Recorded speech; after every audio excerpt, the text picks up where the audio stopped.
You could hear the panic in his voice. "You can't just barge in here like this. I own this house." But the woman on the porch didn't flinch. Clipboard in hand, eyes sharp behind her glasses, she said in that sweet but deadly tone, "I don't think so, sir. You owe rent, and I'm here to collect. What happened next on a quiet Tennessee street would spiral into something no one could have imagined. A fight not just for property, but for dignity, truth, and the right to simply belong. This is the story of Lucas Hale, his daughter Ava, and the neighborhood that tried to push them out. When Lucas Hale first stepped out of his car that Saturday morning, he thought peace had finally found him. The air smelled of freshly cut grass, the sky clear and blue, like a promise finally kept. He stood there for a moment, a single box in his hands, staring at the two-story house that had taken him 8 years to afford. It wasn't big, it wasn't fancy, but it was his. 3 bedrooms, a front porch that soaked up the sunrise, and a giant oak tree that looked like it had been waiting just for his daughter, Ava, to swing from. "Daddy, can I pick my room?" Her voice echoed from the open car door, bright as sunshine. Lucas smiled. "You can pick any room you want, kiddo.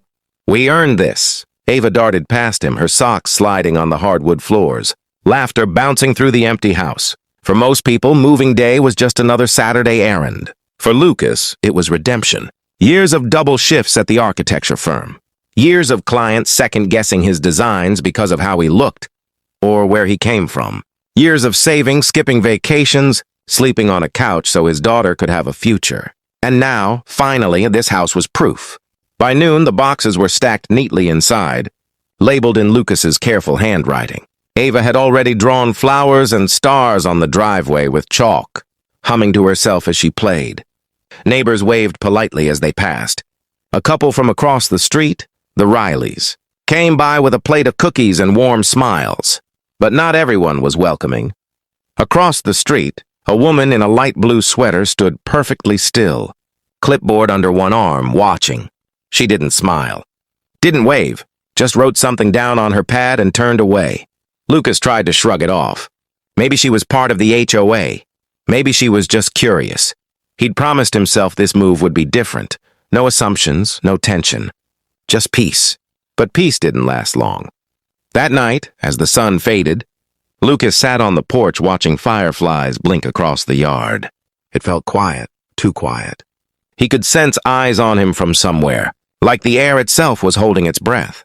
When he glanced up, he caught it, the flicker of movement behind that woman's curtains. A silhouette, watching. He let out a dry laugh. Just a curious neighbor, he whispered to himself.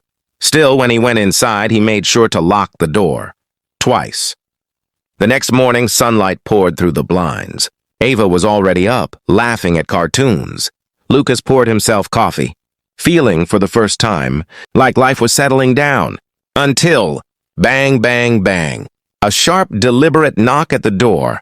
He frowned, set down his mug, and walked over. Through the frosted glass, he could see her, the woman from across the street. Same pastel sweater, same clipboard, same tight, forced smile. When he opened the door, she spoke before he could say a word. "Good morning. You must be the tenant." Lucas blinked. "Excuse me?" "The tenant," she repeated, tone sugary but cold. "I manage this property. I'll need to see your lease." He stared at her, half amused, half stunned. "I think there's been a mistake," he said evenly. "I own this house." She tilted her head, feigning surprise. "Really? That's odd. I was told this property was still under management. I handle rentals for the previous owner." Lucas sighed. "Well, the previous owner sold it 3 weeks ago. You can check county records." Her expression didn't even flicker. "Well," she said crisply, "that's not what I was told. And since I'm the neighborhood coordinator, I have to make sure everything's in order. You can't just move in without notice." Lucas crossed his arms, calm but firm. "I'm sure there's no problem. My name is Lucas Hale. I bought the house from James Porter. You can call him if you like." Her lips pursed. "Oh, I know James. He didn't mention selling." "He did," Lucas said, smile thin but steady.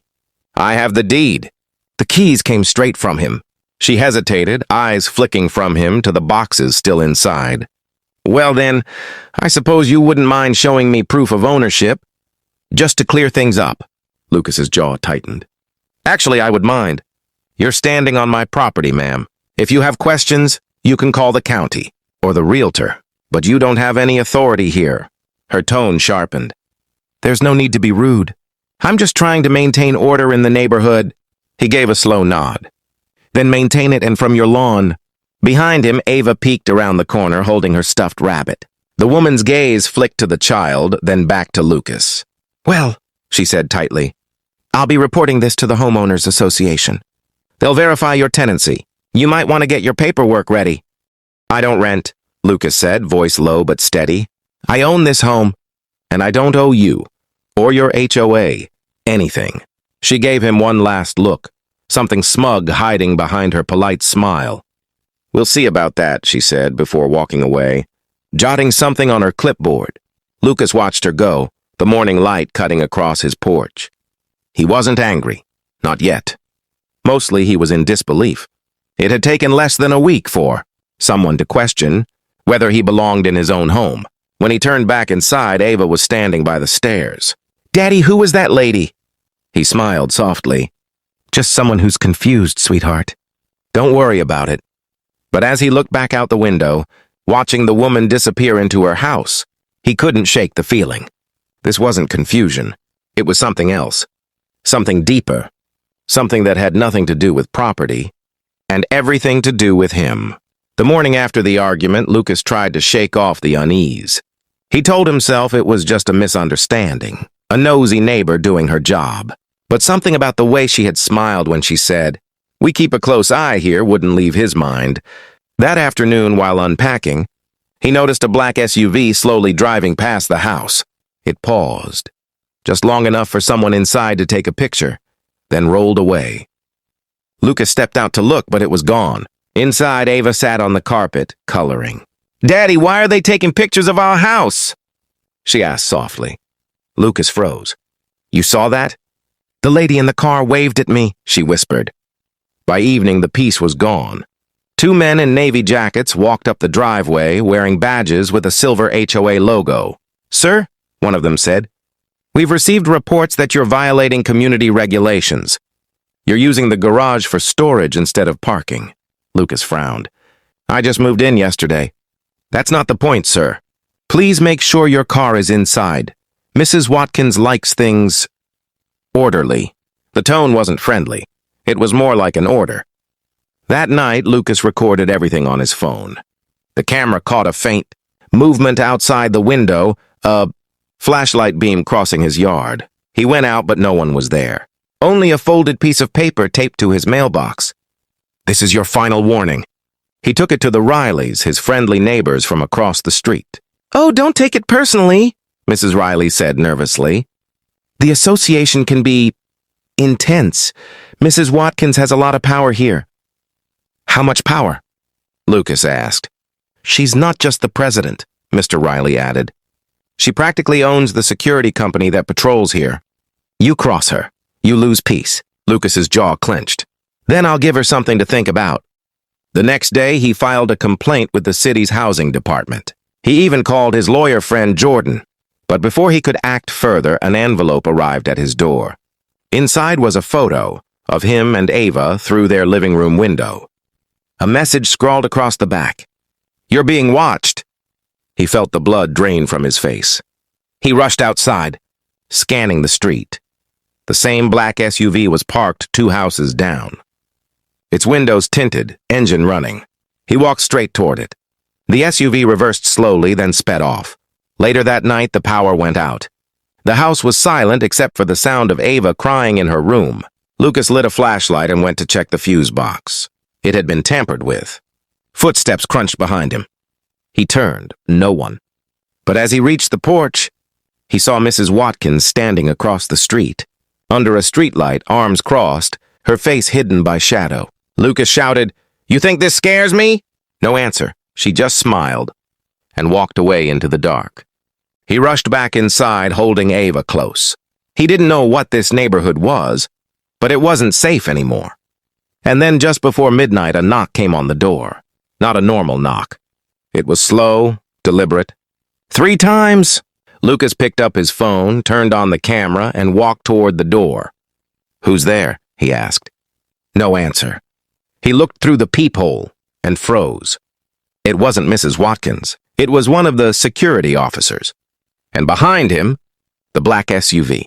The man leaned closer to the door and whispered, "Step outside, Mr. Miller. We need to talk about your behavior." The screen cut to black. Lucas didn't sleep that night. He sat on the couch, flashlight in hand, Ava asleep on his shoulder. Every creak of the house felt louder than it should. He replayed the video from his phone. The moment the security officer whispered through the door. The audio was faint, but there was another sound in the background. A woman's voice saying his name. "Lucas." It was Mrs. Watkins. He stood up, breathing heavy. Enough was enough. He wasn't going to be hunted in his own home. The next morning, he went straight to the HOA office, a small brick building near the community park. But the door was locked, blinds drawn. A security camera pointed right at him. Then he noticed a van parked nearby, with the same logo as the security officers. He walked up to it, yanked the door open. Inside were files, cameras, printed photos, all of him and Ava, and one folder labeled Observation Record Number 47, Non-Compliant Resident.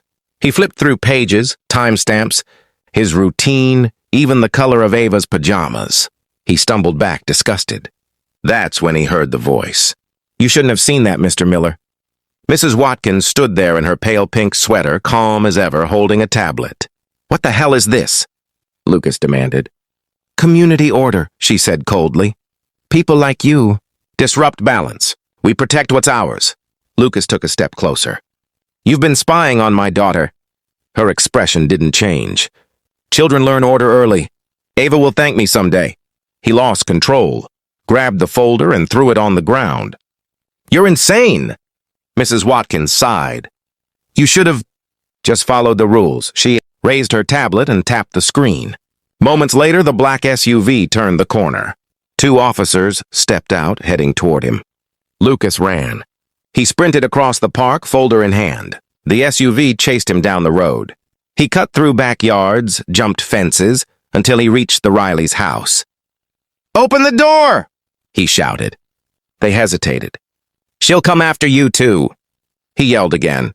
Finally, Mr. Riley pulled him in. They locked the door. Lucas spread the papers on the table. "They're watching everyone. Every house, every person, cameras, files, audio recordings." Mrs. Riley whispered, "We tried to leave last year. Our tires were slashed the next morning." He looked at them, then at Ava's photo in his hand. "Not this time." He called his friend Jordan, the lawyer, told him everything.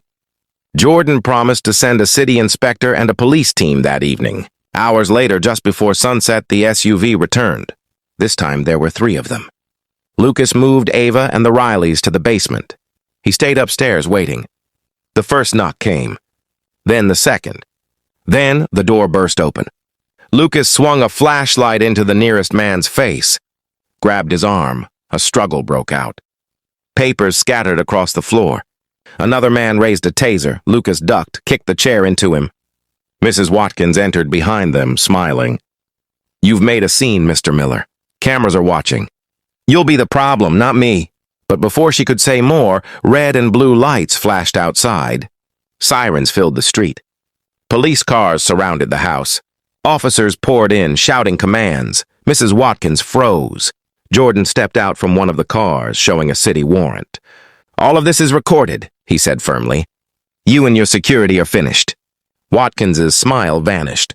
Lucas exhaled for the first time in days. He looked at Ava, clutching her teddy bear. Safe. As officers took Mrs. Watkins away, Lucas stepped onto the porch. The air felt different, clean, quiet. The same porch where it all began. Ava came up beside him.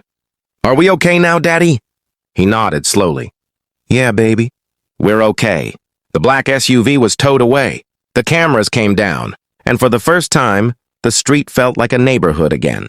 But as the patrol cars drove off, Lucas noticed one last thing, across the street. Behind a curtain in another house, a faint red recording light blinking.